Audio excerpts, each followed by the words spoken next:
Tu vois, après 15 jours de confinement, tu prends un bol d'air, tu écoutes les petits oiseaux qui chantent. Et surtout, j'en ai ras-le-bol des réseaux sociaux. Pour les mecs qui sont hyper angoissés, stressés, hyper émotifs, avec le côté paranoïaque, c'est trop. Le truc de contamination, le nombre de morts par pays, tout ça. Et changer de sujet, les mecs, hein, parce que je vous promets, t'en as qui vont être malades à mort, hein. Moi, j'ai pris la décision de ne plus écouter. J'attendrai le jour J qu'on me dise ouais, tout va bien, on pouvait sortir, mais là, vos conneries. Psychologiquement, il n'y a pas pire en fait comme pression, parce que de se dire que ça peut t'arriver comme ça t'arrivera pas, et de savoir qu'on a tous un couteau sous la gorge, parce que c'est clair que, en fait, on espère tous se dire qu'on fait bien les restrictions, de se dire que pendant plus de 2 semaines, tu sors pas, tu fais toutes les courses que tu peux faire, tu bouges plus, tu attends, tu te dis, bon, pour ceux qui sont pratiquants, la petite prière, pour ceux qui se disent que j'espère que ma bonne étoile est là, mais franchement, c'est de la folie, quoi. Là, t'aurais jamais pensé que tu te serais dit, oh, il y aurait une troisième guerre mondiale, une nucléaire, quelque chose. Non, un virus. Un virus qui met tout le monde d'accord, à savoir que, bon, mis à part pour les États-Unis qui refusent leur confinement, on a la chance, hein, parce que quand on regarde bien, ceux qui étaient nos grands-parents, qui étaient à l'époque dans les tranchées, dans la boue, dans la merde et compagnie, alors savoir s'ils se prenaient une balle de fusil, un coup de couteau par un mec qui venait pour nettoyer de tranchées, la gaz moutarde, les bombardements, on est tranquillement chez nous, mais avec un couteau sur la gorge de dire est-ce qu'on va l'avoir, est-ce qu'on va y passer. Et ça, j'avoue quand même que c'est quand même assez flippant. Plus le fait des médias. Et le harcèlement quotidien. En fait, c'est 95% de cette saloperie qui est en actualité. Alors, changer de disque, mais bon, ça sert à rien de toute façon. 2 semaines. Je suis pas à plaindre, hein. Quand vous voyez le décor, je respire bien, j'ai tout ce qu'il me faut. Mais la situation n'est pas normale, donc du coup, c'est pas pareil que la vie quotidienne où tranquillement tu te poses, tu lis ton journal, tu prends ton verre de jus de fruits.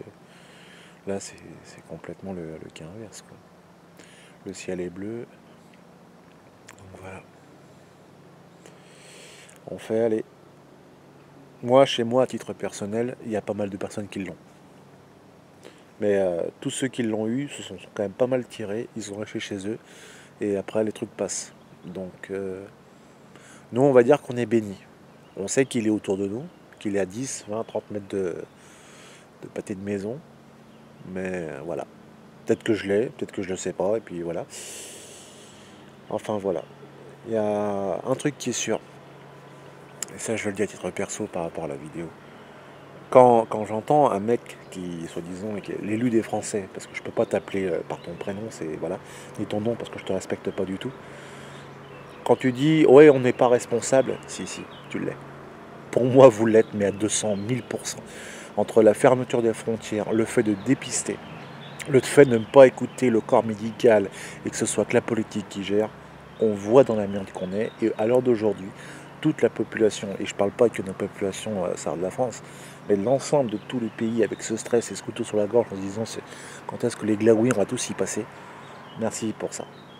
Il y a des pays qui ont géré leur sujet, hein. Je parle pas de la Chine parce que la Chine, on sait qu'elle a menti, mais le dépistage, tout ça, il y a des pays, tu sais que ça a été bien fait pour respirer. Nous, on est en train de se mettre dessus, quoi. Et on attend notre tour. Alors si tout se passe bien, bah tout va bien. Ouais. Donc moi, ce que je vais faire, c'est que peut-être de temps en temps, je ferai une vidéo sur le sujet parce que je ne veux pas écouter les conneries d'actualité. Mais je préfère varier mes sujets, faire ce que j'aime bien faire, me détendre et changer de truc. Parce que là, vous voyez ce que je veux dire. Il y a un moment, c'est trop. On devient des survivants. En même temps, on est rentré dans l'histoire. 2020, la pandémie qui a ravagé le monde. Et on est tranquillement chez soi, dans son canapé salon extérieur, en train de se dire, ça va, on survit. On est toujours là, on se pose. Donc voilà. Moi j'ai suivi mes recommandations lettres par rapport à la vidéo que j'avais faite, à savoir de dire. Il y en a qui disent que certains ce sont des fake news. Alors excuse-moi, hein, mais pour l'instant, dans mon cas personnel, je me porte plutôt bien. Donc après, titre à vous de voir. Et ouais, si on regarde le moral, j'entends une chanson, faut espérer, faut attendre. Au moins, ça doit peut-être nous aussi nous faire changer nos habitudes pour certains trucs quand même. Le télétravail, le reste, et puis surtout, au niveau de la pollution, tu vois la différence, hein.